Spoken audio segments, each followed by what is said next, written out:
পতিত সরকারের দুর্নীতি নথিপত্র পুড়িয়ে দিতেই পরিকল্পিতভাবে সচিবালয়ে আগুন দেওয়া হয়েছে এই অভিযোগ করেছেন সুপ্রিম কোর্ট আইনজীবী সমিতির সভাপতি barrister Mahbub Uddin Khokon.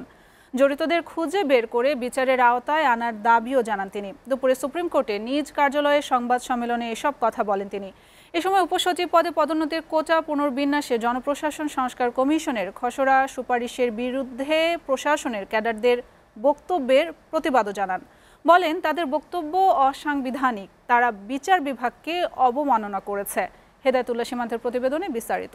Double million offer Walton fridge কিনে পেতে পারেন 20 লক্ষ টাকা, রয়েছে কোটি কোটি টাকার নিশ্চিত উপহার।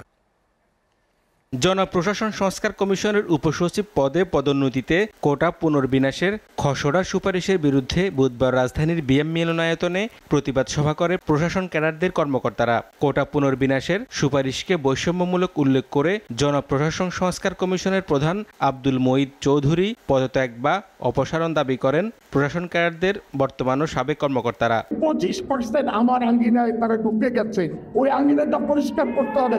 প্রশাসন ক্যাডারদের ওই বক্তব্যের প্রতিবাদে সংবাদ সম্মেলন ডাকেন সুপ্রিম কোর্ট আইনজীবী সমিতির সভাপতি ব্যারিস্টার মাহবুব উদ্দিন খোকন। তিনি বলেন, কোটা পুনর্বিন্যাস নিয়ে অ্যাসোসিয়েশনের বক্তব্য অসাংবিধানিক।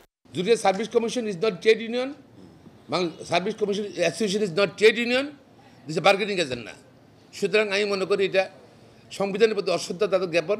আবার রিপিট করছি, এবং বাংলাদেশ সুপ্রিম কোর্টের প্রধান বিচারপতি যে প্রস্তাব দিয়েছে সেই প্রস্তাবের প্রতি অসম্মান জ্ঞাপন। বাংলাদেশের প্রধান বিচারপতি অনাস্থা জ্ঞাপন করেছে, বাংলাদেশের আপিল ডিভিশনের সুপ্রিম কোর্টের প্রতি অনাস্থা জ্ঞাপন করেছে। তা আমি মনে করি তার এই বক্তব্য প্রত্যাহার করা উচিত।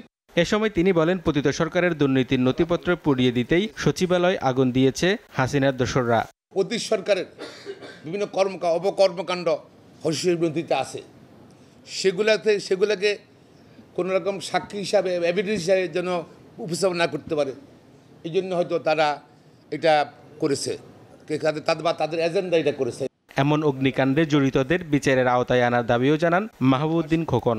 সময় বেঁধে দিয়ে তদন্ত করতে হবে এবং এদের বিরুদ্ধে নজিরবিহীন একদম এটা একটা এক্সাম্পলারি পানিশমেন্ট ব্যবস্থা করতে হবে। হেদায়েতুল্লাহ সীমান্ত, এসিটিভি, ঢাকা।